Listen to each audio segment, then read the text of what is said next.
Welcome to the GTI Tours podcast. Join us as we go behind the scenes and discuss with trip leaders, guides, biblical scholars, and more to bring the land and the lessons of the Bible to life.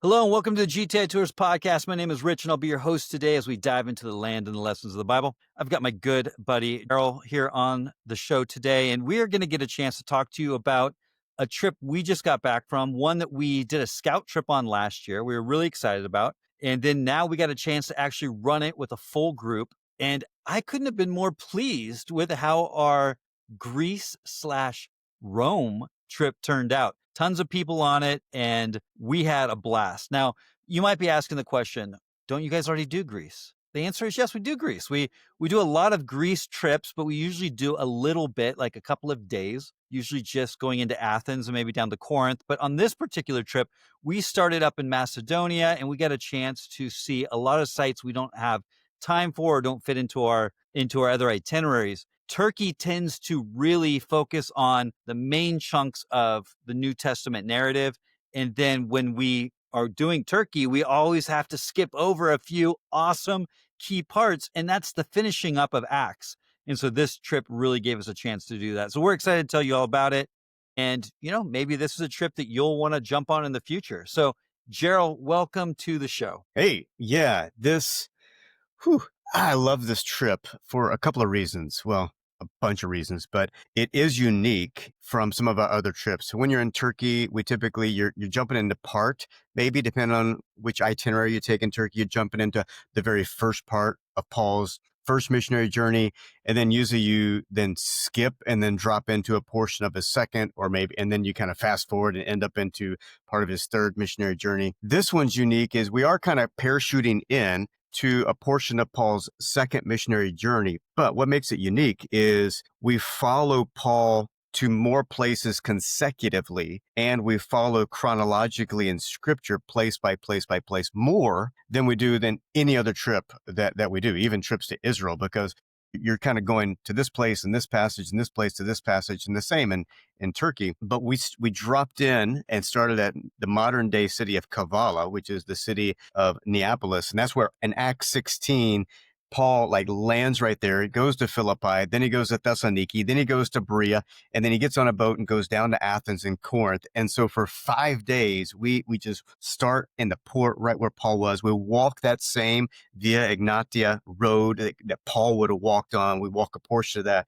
go to Philippi, go to Thessaloniki, go to Berea, and then we do make a pit stop on the way, because rather than getting on a boat and going down to Athens, we actually take the road, because when you're in Greece, you just want to drive by Olympus and see, I don't know where the gods were, right? Mm-hmm. But we stopped at a place called Matora and then went down to Athens and then Corinth. But unlike any other trip, it was so cool, because we finished, we stop at a story, and it's almost and then what happened? And then the very next place, or the very next day at the next place, we're picking up right where we left off. And it was almost like watching a mini series on some streaming platform. It's it ends and you don't know what's going to happen next. And then you pick back up and you just carry on the storyline. So for 5 days to do that was just an absolute blast, but also richness of journeying with Paul. And I felt like as a group, while we talk about Paul and other people in other places, you just get this sense you're journeying with this guy. And by the end of the trip, when we spent 4 days in Rome, really reflecting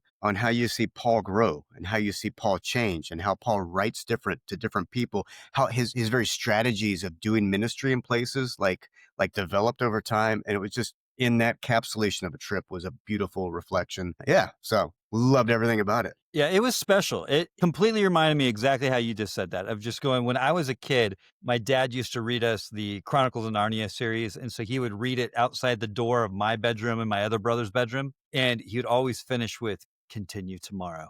And you couldn't wait for the next portion. And that's what this trip was. We would see a full day of sights and learning. And then it was continue tomorrow. And then we would pick right up where we left off and keep going. And that was special, because we don't always get to do that on the other trips. The other trips, there's so many things, especially in Israel.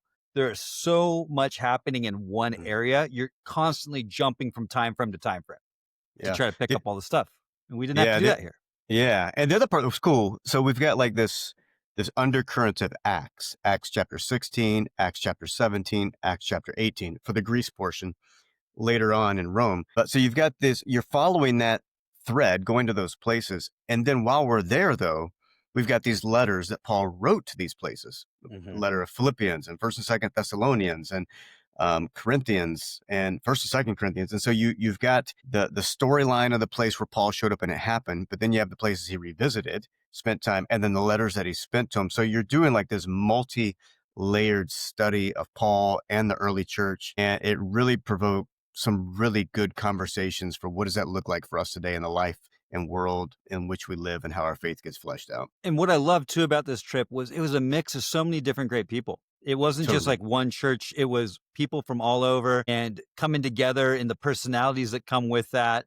It was just fantastic. I say this with I think every trip that's my favorite trip, but really I just loved that trip and the camaraderie that came out of it. It was amazing. I always say that, sorry to interrupt, that's the piece I always say, that's not on the brochure. Like nobody signs up to go on a trip to meet people. We sign up to, I want to walk where Paul walked. I want to walk where Jesus walked. I want to see where the Bible unfolded. I want to see where David killed Goliath. And those are, yeah, why wouldn't you want to go to those places? And then we hear things like, I want to read the Bible in its context. And then by the Mhm. end, I'm never going to read the Bible the same, which that's worth the price, I think, of any trip, hands down. What people don't sign up is like, I'd like to meet some people, but you're on a trip and we had about 50 people and there's some newlyweds and one of the wives had just found out she was pregnant. Her family didn't even know, like she just found out for the trip. And then like across from her on the bus, you've got a great grandmother Mhm. and just the stories and life experience that gets shared on the bus and the mills and the sites and along the trail. It takes, like we say we want to bring the lands and the lessons of the Bible to life, but when you add these people and the lives and the lessons they've learned and now you're putting them in the land with the text, it is some of the richest conversations that go deeper faster than pretty much any other context I've ever seen. Yeah, and to count, I mean, I could be off right now. I believe that we're at least 8 couples who have met each other on trips and gotten married. So, Come you know, on. we're not trying to be matchmakers in any way, shape, or form, but it is happening. You know, you might as well meet maybe your significant other while studying the Bible in context. You know, walking the land with Bible in hand, and maybe finding that future somebody. I don't know. That's 8 that we know of, but I personally know of about half a dozen more that I saw while I was pastoring, love in the promised land. Yep. Mhm. Well, let's talk about this trip a little bit and about what makes it special. And I think one of the special parts is the Macedonia portion. Mhm. Most of our trips do not get the opportunity, I guess you'd say, to get up into Macedonia and to get up into this region, and a chance to be in Thessaloniki, to be in Philippi, to be up here it's too long of a trek for most groups, but we start there. To start in Thessaloniki talking about Alexander the Great and his dad, and then to get on with this and get started and really be up in Philippi for the beginning. What a start. Yeah, it's a bit of history we don't typically talk about. We talk a lot about emperors in Turkey. We talk about imperial worship of the emperor, how the emperor's divine, things like that, and deified. We maybe give a hat tip to Alexander the Great because of Hellenism and the Greek influence in the world and language and things like that. But I don't think Philip gets any head tips No. from any other trip. So we start right there in Thessaloniki, and we're looking at a statue of Philip the second, right, or Philip of Macedon. And the opening line is like this: there once was a one-eyed king who had a wife who was a witch who slept with snakes. They had a son and he took over the world. And that becomes kind of the tagline of unraveling of history in that area, which is a big deal. I mean, Philip is a footnote in most footnotes, but homie was going to take over the world Mhm. until he got assassinated, which that is a vocational hazard of kings in the ancient world. But his son, Alexander the Great, did what he did on the footsteps of his dad. Now, he probably had a little more ingenuity than his dad, but his dad was no small pickle in the jar. I mean, he had Mhm. taken up all the way down to Athens and Corinth, created the League of Corinth, and was poised or positioned his son to then really to move into Asia Minor, modern day Turkey, and all that he did. So it was an interesting piece of history, but it also lays the groundwork then for the Greco-Roman world and ultimately the context of the New Testament. Philippi was named after Philip and then really gets his restart by Octavian, who becomes Augustus. When he becomes Caesar, he really just puts a stamp on the city of Philippi, makes it a Roman colony. And so to step into these cities, you can't understand Philippians without understanding Philippi, and you can't understand Philippi without understanding the emperor, and you can't understand the emperor without understanding what Philip did, middle of the 4th century BC. So it's one of those places you see the history, the culture, and then the text just comes to life, and the relevance in our own life just becomes really, really vibrant. It's one of those places you'll never forget. And we get to do that on day one. Day one, you're there and you're seeing it. And maybe we'll come back and talk a little bit more about Philippi in a few minutes because it was such a great starting location. But then we're on the move. We're following this through. We're going to Thessaloniki, and a chance to sit up on the top of the hill where the Acropolis area would have been and looking down at the port city. And you get to unload Thessalonians. Like you've got multiple pieces to Thessalonians that you can dig into, but you've got the early church and like what their expectation was and how are you supposed to live in a pagan world? And there's nothing like that today that even resonates. Like I don't even think that these teachings are even relevant. Yeah, I mean Thessaloniki today, it's a modern city built over the ancient city. There's not a whole lot of the ancient city that's visible. However, they just built a metro, just opened it, like first time ever, a little subway metro in the city, just opened last year. They were still constructing on it, parts of it when we were there the time before. But as they're digging it, you're going down the metro and there's like ancient ruins all around because the modern city was built on that. But what is viewable is enough to really put you in the setting of those early church and those letters and really help us begin to wrestle with what it was like for these early Christians, as you said, to come to faith when imperialism was a huge deal. You've got at this point, you've got imperial reign, and then you've got persecution, and you got lots of idols, and Paul addresses all that in the letter of First Thessalonians, addresses that in the book of Acts. But to sit in places, read those texts, and then begin to mirror that back to our lives is indeed special. Totally not relevant. Wasn't relevant. It's amazing as everyone's just like, whoa, the Bible's like speaking to the day of what I live in. And you're like, yeah, it's amazing how the Bible is so relevant into our modern day, even though the culture is a bit different. But we always say the world doesn't change. It's No, the same old stuff, and we're just seeing it pop up again. And and yeah. Paul and Luke, Luke who's writing Acts and Paul who's writing these epistles, they're using language that it's easy for us to read right past. They're using language that skeptics have even like scoffed at and said, Luke, he's making up, like for Thessalonians, like in Acts, he's like, Luke's making up names of leaders, these magistrates they call polytarchs. He's like, nobody even knows what that is. And for hundreds of years, like skeptics are saying Luke's making up stuff until archaeologists like start digging up rocks and find inscriptions with this unique name that it was only used in a few places in a very specific amount of time. And it was used in Thessaloniki, and they find these inscriptions with polytarchs and like 6 guys named listed. And then all the skeptics are like, oh, never mind, let's move on to another. And so you see the real life, real place, real time that scripture shows up in, but also Paul's using these phrases that we miss the punch, the full punch, without understanding the context. It was a common Mhm. phrase used in their day. And so to see that, to live that, it really does help, as we said, bring the text to life. And speaking of bringing the text alive, I got to do a shout out to our guide in Greece, who's just amazing and helps Ooh, do that. Miss yeah. Fontini. I hope she's listening. Fontini, she is awesome. We love her. When you go, which I'm just assuming you're all kind of come with us because this trip is one of those trips you want to go on. You will fall in love with this lady. She knows history like nobody's business, and she's got a fun personality that it is great. Like she was cracking both Jerell and I up with the fact that she was cracking up on old jokes from earlier on the trip, which was just fantastic. And she loves the land. Like she's helping you connect it. So it's got a Yeah. good shout out to her. Yeah, you gotta So love guides that they're not, sometimes like they're guides, you get the sense like they just got wound up and like, and they make their way through the site talking. And then you have guides, and these are the guides that we're going for GTI, that we're always trying to partner with. They're guides that they're ongoing students, they're ongoing learners. And a number of times throughout the trip, she's like, oh, I just got the pleasure. She would use these. I had the honor and pleasure of attending a lecture last year with one of the archaeologists from Thessaloniki or from Philippi, and they were bringing this new theory. And so she's continuing to learn what's going on, but then she's got a love for Jesus, right?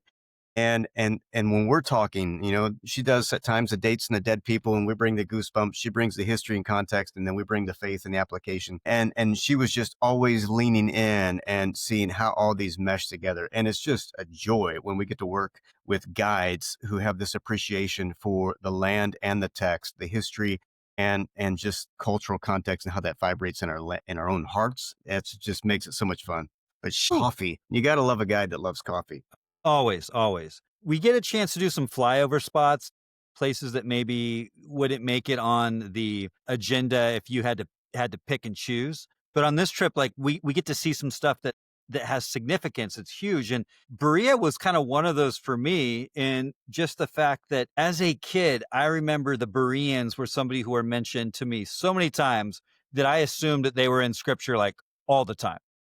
Totally right. They really just get a honorable mention, but it's a really good one. And we get a chance to talk about that. We do. Not a whole lot of ancient ruins. There's a synagogue. It's more of a modern synagogue. It has kind of 1800s, 1900 vibes to it. Some speculation that it's built near a Jewish community and maybe even near or on top of an ancient synagogue. But it is one of those places where we know Paul came to this city. There's a river right down below where the synagogue's at that most likely would have been near a Jewish worship or place of prayer. You need And, it. and You need just it for doing mikvah. you need it for being ceremonially washed for sure. And so we just sat in that place, but to sit in a place where people are esteemed for how they dug into scripture, really, and it's a place where we were all just, 50 of us around and right in front of a Torah closet, which was Yeah, just like yeah. one of the most brilliantly painted Torah closets that you'll find. But to just have a conversation about our own relationship to the text and to be challenged by these ancient followers of Jesus or that were becoming followers of Jesus, then it was one of the more richer conversations of the trip we had there. Yeah. And then we like this trip, there was this moment, and this happens to Jill and I occasionally, where you map out these trips, but there's always something that you've never seen before. And we had this one day, which was uncharted territory. We'd both studied a bit, looked at it, knew from pictures what it looked like, and we are really excited to see it. But we got a chance to go to Matura, and the pictures didn't do it justice. Like it was one of those things as we drove up to this place in this region that I was just kind of like, you got to be kidding me. Your thoughts on pulling into this place? Yeah, one of the reasons you alluded to earlier that it's challenged to do Greece is you've got Philippi and Thessaloniki way up in the northeast part, ancient Macedonia, and then you've got Athens and Corinth. But it's a bit of a drive to get from Berea down to Athens. I mean, it's about 8-hour drive, give or Yeah. take. But we didn't want to fly. We wanted to drive it. And right in the middle is Metora. And so what is it structurally? You've got these, it looks like a huge pillar, like just pillars in the middle of this valley. Some of them are like 1,200 feet high in the air, several acres maybe on top of the structure. And then on that structure, monks, they started migrating this area as early as the 9th century AD, but really by the 11th, 12th, 13th, 14th century, they're building these huge monasteries on top of these rock outcroppings. And there's no elevator, there's no escalator, there's not even steps that take you up. They're pulling people up with baskets and pulleys, and they're still there today, like the replicas of what was used. And so they're bringing building materials up in baskets. People get brought up in baskets. And it was during a time of persecution from the Ottomans. And so they're there for safety, but they're there if we give them the sincere benefit of the doubt. It's Christians who are trying to figure out, how do I live in the world, but not of the world? I'm being persecuted. And meteor just means like suspended in the air. Yeah. Literally it's like, how do they get the bricks up there? It's absolutely beautiful landscape, but then to be up there to look down is breathtaking. But they wanted these monks to be in the world but not of the world. They weren't trying to escape the world. They wanted, how do we look down at our world and see it from a different perspective in hopes that we can engage it in a more life-giving way? And I'm sure every movement and every denomination goes sideways at some point, but it really was a great reflection of, even in our own lives, like how do we live in the world, not of the world? We don't want to be completely isolated from it, because that kind of like omits the Great Commission, or as Dallas Willard said, the great omission of discipleship and evangelism. But we need to be cloistered in a way in community, but we do need to re-engage. And beautiful place, spent a half a day there just walking around, and it was a sight to be seen. It's otherworldly. Yeah, otherworldly. I was gonna say that was a word I remember you saying one point, and I was like, "That's exactly what this place is." So, something that you're gonna like photos, you're gonna wanna see this place. It's amazing, awesome part of the trip. We got down into Greece proper, which we go into Athens all the time. That was fun. We were kinda repeating some of the things we do on other trips at this point with Athens and Corinth, but you can never get enough Athens and Corinth, especially Acropolis and especially Corinth, and we got to be there for one of the most amazing rainbows I think I've ever Whew. seen come off the top of anywhere, but it, like, was the entire we'll have to put a picture or something here, but, like, it was otherworldly, Gerald. It was Yeah. otherworldly. Yeah, we dodged rain the whole trip. We didn't have rain once. And we Yeah. get to the Acropolis and we're walking up, and then we do a little talk. We're connecting Paul when Paul enters Athens, and it's a city full of idols, and you can see the remnants of that up on the Acropolis. And as soon as we get done kind of talking, it just begins sprinkling a little, not enough to disrupt anything. And everybody was well warned and had umbrellas or jackets, but it wasn't a downpour, it's just sprinkling. And we had about a half hour, which walking around, people are taking pictures and checking out things. But when the rain settled, as you said, this rainbow went like from down in the valley below all the way over the Acropolis and down. It was like a double rainbow. You could see Yeah. the whole thing. The colors were like brilliant. It was like, whoa, that is just a gift. It was so cool. And what a connection time again. We always use Athens and we always use Corinth like as staple teaching spots with our other trips, but to be able to just continue right on with the continue tomorrow statement and get to that point where he gets there and does that, that was just fun. Like we don't typically get to do that. And it was just cool to continue to watch that through. And then you get to see some sweet culture. We're just going to throw it out to you right now. Gerald had been before. He knew this place called the Little Kook, and it was all decorated for Halloween. It was amazing. Yeah, it's We're actually gonna I think we'll throw it in here maybe. Maybe we'll throw a little video right here, for people to check out, the little kook. One of the things about traveling to another country is you never know what you're going to step into. We're standing here in the city of Athens, and right behind me is a place called Little Coop. And what's amazing about this place is it decorates everything about it for the season. We're here in October, and so everything is decorated for Halloween. You come during Christmas, it's decorated. So it's kind of creepy, to be honest with you, but the coffee and the pastries are really good, and I'm not getting any kickback for the shout out of the Little Kook.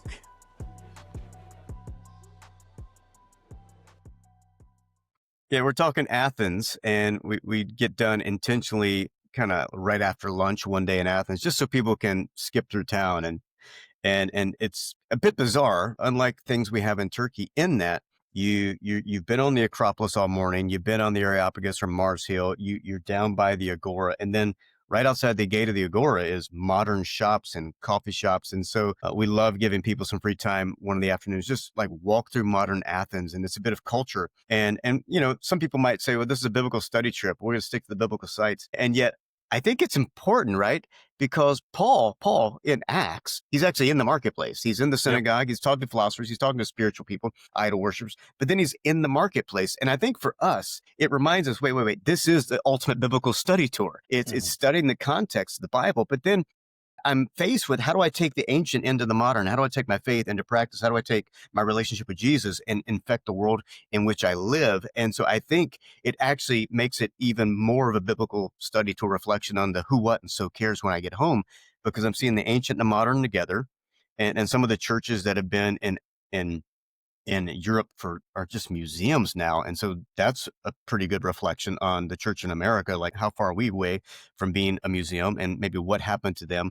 But also, like, we have this ancient text, but it is to be lived out in my modern context. And so to see the ancient and the modern right next to each other, I think just reinforces what it ultimately means to be a disciple and to follow Jesus, right? But just outside the Placa, the little shopping area we were at, there's a little cafe. It's called the Little Kook, Kook, and they decorate like the whole block, like a block and a half, all year round for whatever the next holiday is. And so we were there in the fall, September, early October, so it was close to Halloween, and so everything was decorated for Halloween. So it's a bit creepy, but man, the place is just, there's more skeletons and decor than any other place I've seen on the planet. Crazy. That's kind of cool. And we could talk for a long time too, just on Corinth and places like that. You got to come. It's great. If you've been with us on a Turkey Greece trip, you've been to Corinth. If you've never been to Corinth at all, it's going to blow your mind. Again, the Bible comes alive in that place in a way that few places. Well, the Bible comes alive all the places we go. But we love we love Corinth. It's one of my favorites, Rich. I know. I have to always tell Jerell, all right, Jerell, you can't go 6 hours here. Like, we're gonna have to keep this at 3. We're gonna 3? What are you smoking? And he's always like pushing for a little bit more time because it's 4.5. so good. 4.5. So good. Such a great place. Then we headed off to Rome. Rome was new for us. And the reason that we typically haven't used Rome in the past is because Rome's a difficult place to run trips the way we like to run them. Typically, GTI style, if you've been on GTI trip, is that we love to have sites in a particular order because we're telling a particular story. Yep. And when you get to Rome, we basically give them a list of the places we want to see. And then we don't know the order of that until like 2 weeks before we go. And we don't know how much time we're going to get either. And in these places, we can't fully teach. And so it becomes this really difficult scenario to pull it off, but we really felt we could do it. And it's different, but it really worked. It really worked well. And everybody goes into it understanding as we leave Greece, it's going to be different. And with them knowing that it's possible. So we show up right in Rome, and as you drive in, the first thing you see as you drive into Rome is the Colosseum. And you're just kind of like, what? Mm-hmm. And then we got everybody out. And I think this is one of the best parts, because you and I had planned this, was let's go sit and debrief with the crowd now that we're here. And why don't you talk a little bit about that? Yeah, as you said, Rome, you give a list of preferred places in order, and yet you don't always get it. We sometimes joke and say, this is the ultimate rabbinic model trip right here. Is ancient rabbi. It's like they're using whatever is at their disposal. And you see this with Jesus. And like Jesus I don't know that he planned, tomorrow I'm going to the fields, and at 3 p.m. I will go to that field and I'll pick up this. Like Jesus, he's a well of wisdom, right? That's what Proverbs says, like, men as deep waters, but wisdom's able to draw that out. And he's just taking whatever's before him and he's applying it to the people. And so sometimes we joke, like, we have a plan, but ultimately we have to become a well. And Jesus, whatever we get, we're going to make it fit to the people today. And you're bigger than our little minuscule teaching storyline. You can make it fit. And he does, and he does. And so it's a stretch, though. And it requires you to relinquish control and trust Jesus, and to hold on to the Spirit, right? But we get there. We've been in Greece 5 days. We're going to be in Rome 4 days. And you and I had chatted, and we're like, we need a good reset. And because at the time, temples all look the same, rocks all become rocks. And it's like, where do we go day one? And so we pulled up on a spot on a hillside. It's a modern day park, but it's actually ancient palace area of Nero. Right, the emperor whose ultimate, we believe, is going to execute Paul and Peter. The emperor who is just deranged and crazy. I mean, killing wives and mamas and all kinds of crazy stuff, persecuting the Christians to snuff out this movement. And yet, it's on that hillside. We had, for probably about an hour, one of the richest group times of our whole trip, and I just found it so ironic. One of the themes that was emerging amongst the people, from the young 20-year-old something mom who's just found out she's pregnant, to the great grandmother and everybody in between, was this theme that there was a large consensus of conviction that God is calling us to disciple other people. That we have experiences, we have stories, we have resources, we have gifts that God has given us that maybe we've not been leveraging to the best of our ability. It was a theme that showed up the very first and second day, but really you see how God had been speaking to people. And I just found it so ironic that on the hillside where one of the early emperors tried to shut down and extinguish Christianity, we're now on that hillside. The palace's ruins, his big colossal statues way gone, Colosseum over top of that. And we're having a conversation with senior citizens and everything in between about how do we continue to pass on this faith, and how we are passing on that faith, how we can pass on that faith, how we will pass on that faith. And it was just one of those historical ironies that you're just like, the gospel still works, and he's building his church, and it is going to keep on going on. And it was just powerful hour plus conversation there on that hillside. First day, first moment. We haven't even seen anything in Rome yet. We're in the shadow of the Colosseum, under the shadow of emperors, Nero's old palace, and yet the Jesus conversation was so rich. Yeah, I remember just looking there. and seeing the people in the Colosseum in the background in these conversations. We did the Colosseum, which you got to go see. So many great teachings. We're not going to go into all those because you got to come on the trip to be able to like have those. But the Colosseum, and then the next day, we're in the Forum, like the place Mm. where it all goes down. So many pieces. Why don't you highlight a couple of things Phew. in the Forum? Because the Forum, you could Oh, spend the entire day in the Forum. we spent a couple hours in the forum for sure. Highlights, I'll just pick one, right? One of the monumental structures there dates back to about 80, give or take AD, and it's commemorating Titus. So Yeah. Titus, the brother of Vespasian. Vespasian is going to kind of unleash on Jerusalem, but then he's going to become the emperor. So he's going to go back to Rome. His younger brother Titus is going to basically be the general commander that really destroys Jerusalem in 70 AD, destroys the temple. And we talk about part of that story usually in Israel and Masada and the Mhm. revolts that happened, but they're carrying away like the menorah from the temple. They're carrying away gold and silver and lots of bling from the temple. And there's this monumental arch of Titus that is there in Rome, dating after 70 AD. So somewhere give or take 80 AD when it was finished being constructed. But inside the arch, it shows the Jewish menorah and artifacts, and it's clearly kind of idolized or as Jewish people. And so, number one, there were Jewish people, and there was a menorah, and this was from Jerusalem. And so, for the Jewish people, and to the naysayers, it would be like were the Jews ever in Israel, and were they ever on the Temple Mount? Was there ever a temple? Was it always this or that? Mhm.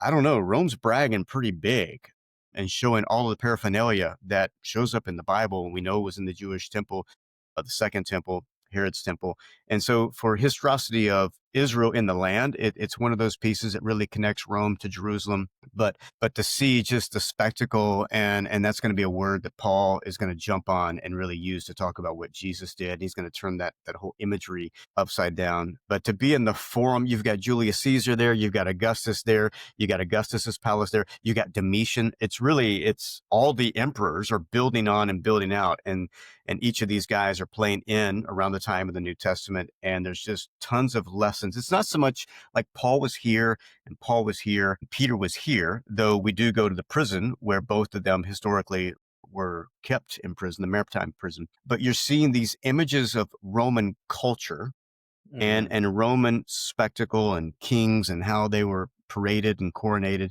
And then you look at scripture and how particularly the parts of scripture that were written to Rome or by Paul when he was in Rome, and you suddenly begin like the light bulbs on the dash begin to go up and you're like, oh my goodness, he's talking about that and that and that. And there were a number of occasions where we're stopping and we're teaching and open up the Bible, and there's just this aha moment with the group of people who've been longtime Christians. And they're like, I had no idea. Like, I appreciated that passage, but I had no idea the weight of what Yeah. Paul was doing here. And he's tugging from these cultural norms and propaganda of the day. Yeah, I think that's one of the most amazing parts about being on any type of study trip to the biblical lands or into a place where we're studying all of these things is that you begin to sense and understand how it was written to the people of the time. And when you begin to understand the context, the passages just come to life even more in those areas. We had a great time in Rome. I mean, we went to the Vatican, which you got to go to. There's some of the most amazing artifacts and art and pieces inside the museums in the Vatican. It's just crazy to see it all. It's overwhelming actually. You really got to debrief it afterwards because you're trying to just take it all in. We spent some time over at the catacombs talking about Christianity in the day, in the early parts of Christianity, and we finished the trip on a road.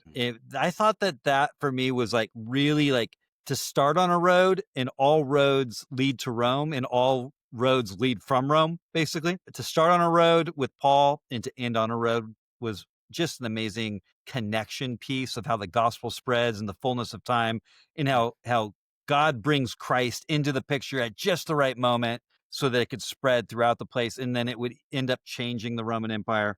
So cool. And I kind of, as we conclude this and as we like finish this off, I thought maybe we could take it back to the beginning of the trip and maybe one of the teachings that happened there. And I was really just moved in the beginning of the trip as we were in Philippi and we were just digging into Philippians, and Philippians chapter 2 has always been one of those favorite passages that I've had And we're sitting there talking about this concept of Christ and how he didn't consider equality with God something to be grasped, but rather made himself nothing, emptying himself of of who he was and what was like his to have. And he came to earth as a man. And we were discussing that as we were in Philippi. I really, one of the talks that you were giving is what really connected that for me, even though I know that passage very well. But just this idea of everyone's trying in this society to go up. You're in a class system.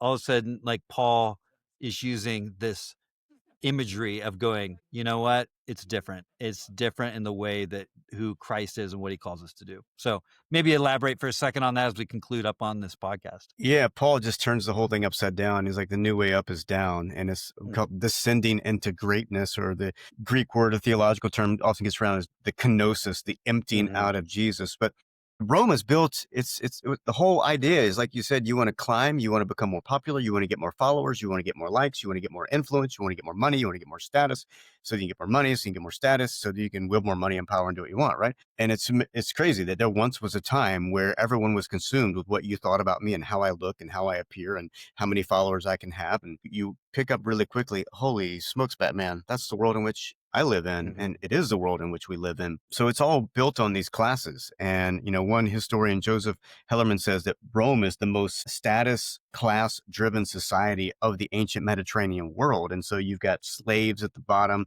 and then you got those that were former slaves, and then so they're freed, and then you got free people, but they're really from other lands. And then you got the citizens.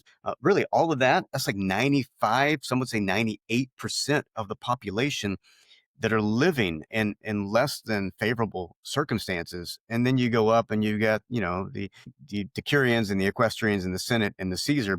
What Paul does is he takes that system, and Joseph Hellerman says, of all of the cities in the East, Philippi is the most status driven of all of them. And Philippi is it's a little Rome. It was actually nicknamed as a little Rome. It's a Roman colony. And you got Thessaloniki down the road, not a Roman colony. Now it's part of the Roman province of that area, but a colony, special status given by Augustus back in 27 BC. I mean, they're going to speak Latin. All the inscriptions that they found in Philippi, they're Latin. They're going to speak Latin. They're going to dress like a Roman. They're going to talk like a Roman. They're going to walk like a Roman. The city grid, everything. If you got parachuted and blindfolded, you think you'd been dropped into Rome itself. And so it permeated their culture and their status. And Paul just takes that through the whole book of Philippians. He turns that upside down. It's all about honor and shame.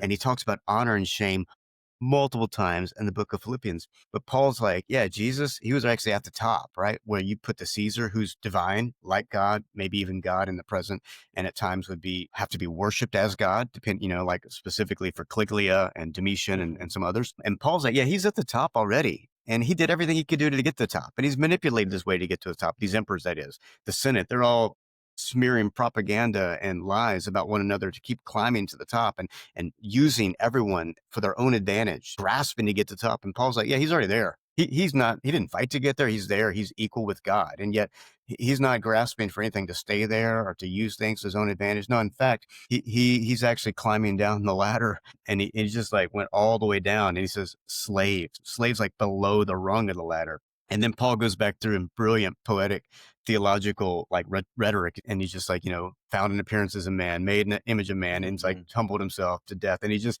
descends little by little by little.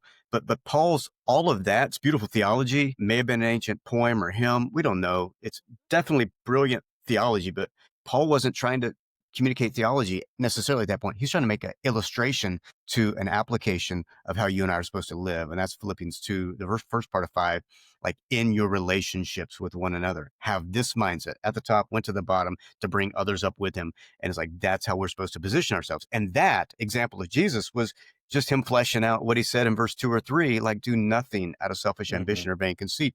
Rather, honoring others, valuing others above yourself, looking to their own interests, not to your own interests, but theirs.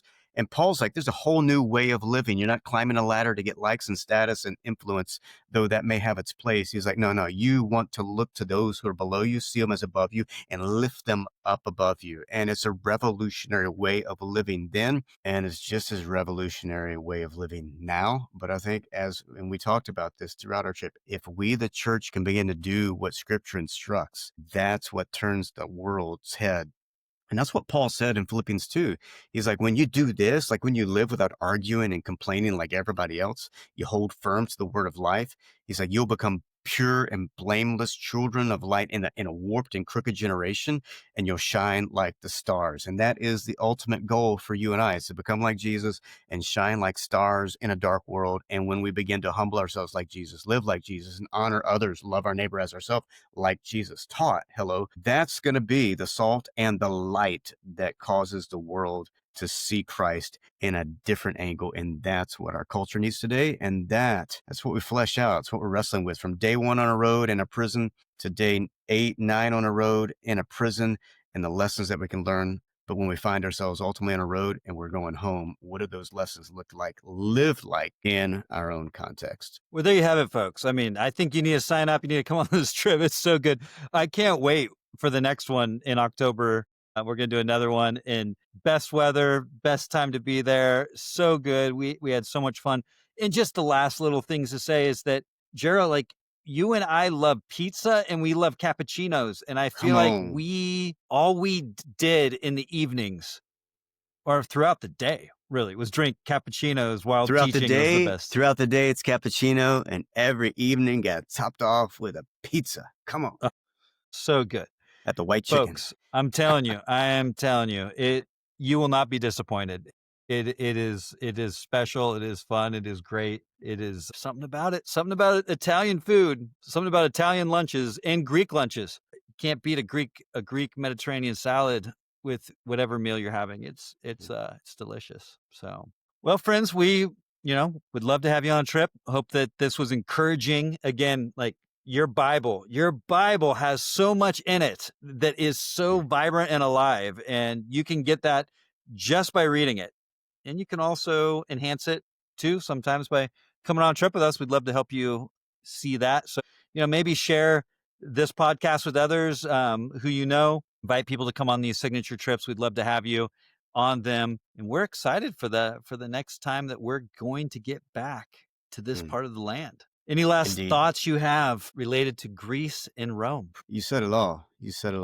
And I said everything I have to say. Yeah, there's so much more to say, but we only got 45 minutes, so we have to like do it and get it all in there. So, friends, again, thank you for following the podcast. Hope that you've enjoyed it. If you look in the show notes or wherever we're posting this at, check out the blog from the trip, because you'll get a nice overview. There's also daily videos to show you what we did, and then also check out the landing page where you can hear more about the next trip and the overall video that kind of shows what's all happening on it. So until the next podcast, everyone, take care. Take care.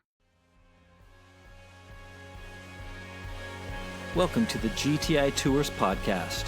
Join us as we go behind the scenes and discuss with trip leaders, guides, biblical scholars, and more to bring the land and the lessons of the Bible to life.